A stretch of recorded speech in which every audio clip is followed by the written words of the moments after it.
मुझे ये भी खुशी है कि हमारे माननीय स्पीकर साहब ने, क्योंकि इनका विधानसभा क्षेत्र है, यहाँ पर कुछ मांग इन्होंने रखी है और ये बता रहे थे कि आप भी किसान के बेटे हैं।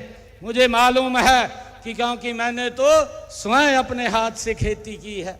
मुझे मालूम है अभी हमारा गेहूं का सीजन आ रहा है कि कैसे वो जूना बनता था।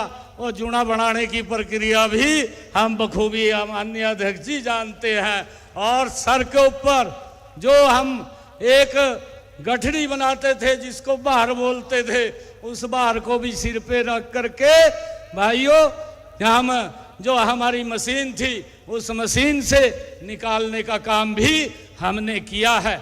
हम जानते हैं कि किसान की जो समस्या क्या है और उस समस्या का समाधान क्या है, उसके लिए हमारी सरकार निरंतर आपके साथ कंधे से कंधा मिला करके काम कर रही है। आप देखते भी हैं अभी जो बजट का ये हमने पेश किया है, उस बजट के अंदर हमने कृषि को महत्व दिया है ताकि हमारा कृषि का जो किसान को उसकी इनकम बढ़े और कैसे बढ़े, उसकी इनकम बढ़ाने का काम निरंतर हमारी सरकार कर रही है। आप देखते भी हैं चाहे प्रधानमंत्री किसान सम्मान निधि आदरणीय नरेंद्र मोदी जी ने हमारे हरियाणा के 20 लाख से ज्यादा किसानों के खाते में 6,500 करोड़ रुपया 19 किस्तों के माध्यम से प्रधानमंत्री किसान सम्मान निधि का डायरेक्ट किसान के खाते में पहुंचाने का काम किया है। मुझे ये भी खुशी है कि अगर मेरे किसान की कोई प्राकृतिक आपदा से उसके ऊपर फसल खराब होती है तो सरकार मेरे किसान के साथ खड़ी हुई दिखाई देती है। मुझे ये भी खुशी है बताते हुए कि हमने पिछले 10.5 वर्षों में हरियाणा के अंदर किसान के खाते में 14,500 करोड़ रुपया उसके मुआवजे का पहुंचाने का काम किसान के खाते के अंदर किया है। चाहे भावांतर भरपाई हो, भावांतर भरपाई के अंदर भी अगर मेरे किसान की फसल बाजार में कम दाम के ऊपर बिकती है तो सरकार उसकी भरपाई देने का काम वो हरियाणा सरकार करती है ताकि मेरे किसान के ऊपर उसका वजन ना पड़े। चाहे खाद के ऊपर सब्सिडी देने की बात हो, आदरणीय मोदी जी ने 3,500 करोड़ रुपए की सब्सिडी किसान को लगातार देने का काम वो आदरणीय नरेंद्र मोदी जी कर रहे हैं।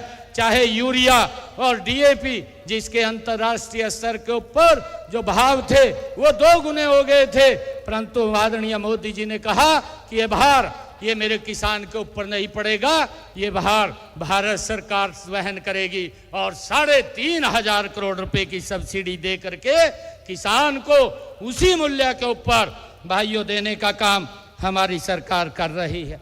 मुझे ये भी खुशी है, मैं आपको बताना चाहता हूं 2014 से पहले जो पैदावार मेरा किसान करता था उसके अंदर 1 गुना ज्यादा बढ़ोतरी 2025 में मेरे किसान की हुई है। उसका कारण है आदरणीय नरेंद्र मोदी जी ने प्रधानमंत्री कृषि सिंचाई योजना चला करके और उस पे सब्सिडी दे करके किसान के खेत के अंदर स्प्रिंकल और ड्रिप इरिगेशन के माध्यम से पानी पहुंचा करके उसकी पैदावार बढ़ाने का काम किया है। और आदरणीय मोदी जी ने पैदावार भी बढ़ाई है, उस पैदावार को ज्यादा पैदावार को भी एमएसपी पर खरीदने का काम किया है और लगातार किसान की फसल को एमएसपी पर खरीदने का काम आदरणीय नरेंद्र मोदी जी कर रहे हैं। ये भी मुझे बड़ी खुशी है। आप सबको आज इस मेगा सब्जी एक्सपो के समापन अवसर पर मैं सभी किसान भाइयों को बहुत बहुत बधाई और शुभकामनाएं देता हूं। हमारे आदरणीय हरविंदर कल्याण जी ने जो हमारे विधानसभा के स्पीकर हैं, उन्होंने एक मांग की है कि इस केंद्र पर एक प्रशिक्षण हॉस्टल और सेमिनार हॉल की स्थापना की जाए।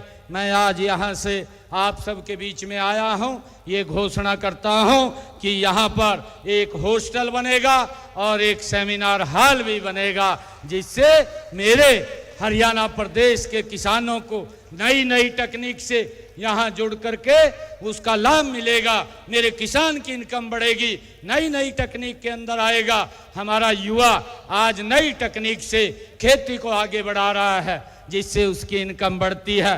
कम जमीन के अंदर ज़्यादा पैदावार लेना, ये इसी उत्कृष्टता केंद्र का ये कार्य है कि किसान की कम भूमि के ऊपर ज़्यादा पैदावार, ज़्यादा इनकम कैसे हो, उसके साथ नवाचारों के साथ किसान को प्रशिक्षण देने का काम ये यहाँ पर करते हैं। मैं यहाँ पर हॉस्टल और सेमिनार हॉल बनाने का ये जो मैंने घोषणा की है वो यहाँ पर बनेगा। आप सबको मैं इस शुभ अवसर के ऊपर बहुत बहुत बधाई और शुभकामनाएं देता हूँ।